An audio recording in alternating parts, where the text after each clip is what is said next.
Good morning all. Today we'll be continuing with our testing topic. So we'll be looking at firstly in what phases the testing takes place.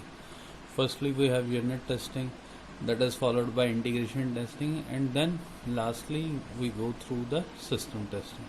Now what is there with unit testing? In unit testing what is done? We individually test each and every module at once. Okay? In what is there in unit testing, we take up one module, test it, we take up next module, test it. In this way we keep on going till all the modules are tested. Now there is one drawback when we are following unit testing. Suppose there is one module that is under test. Now it will be requiring some input outputs or non-local data structures. Only then the module can test.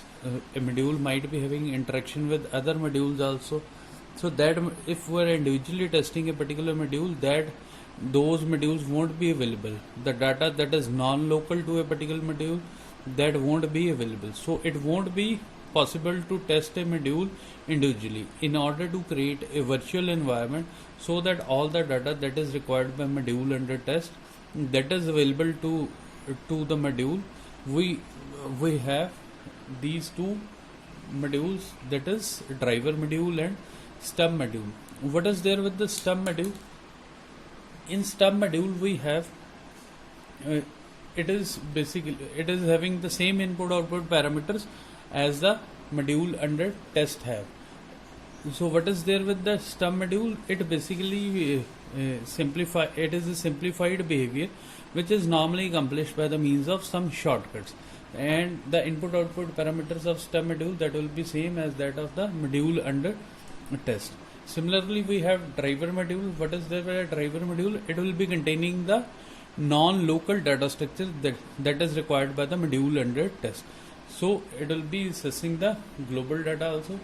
So a unit testing, this is only possible if with the help of driver and stub modules. So this is very important from examination point of view, because driver and stub modules, these are only if these are available we'll be able to test a module individually, because whatever interaction a module has with other modules, that won't be available till we have the driver and stub modules. So driver and stub modules basically creates the environment that is required for executing a module individually. So this is very important from examination point of view, that what is driver and stub module. Okay, this is how the unit testing takes place. Now after unit testing we are supposed to go for integration testing. Now what is there with the integration testing? After unit testing each and every module, we need to club up those modules one by one in order to integrate the modules. One might ask the question that if we have individually tested each and every module, then what is the need of integration testing? So the answer is quite simple over here. In unit testing we won't be able to detect the errors which are there while interaction.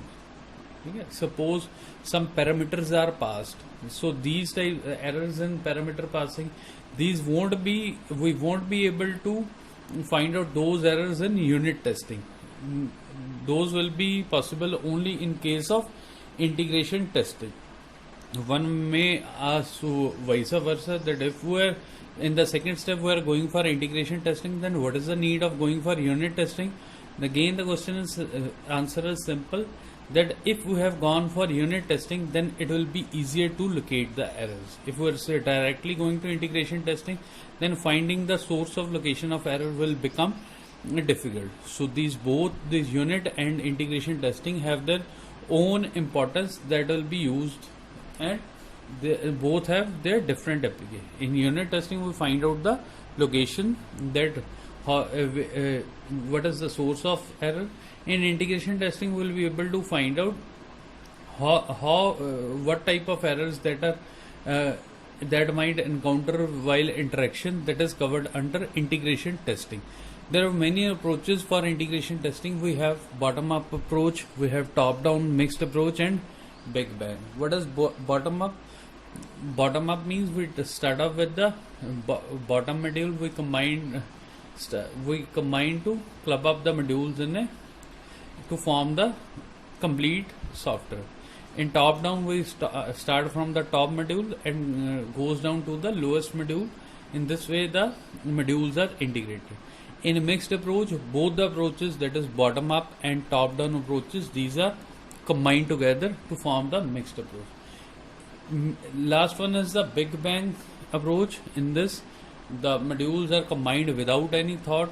So this becomes quite difficult if we are following the Big Bang approach. There are very many drawbacks with the Big Bang approach, so we should be avoiding the Big Bang approach.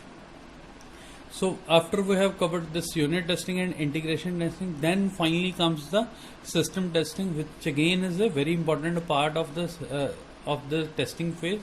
We normally perform the system testing. The two most important types of testing are alpha testing and beta testing. This is normally asked in exams also, that what is alpha testing and what is beta testing.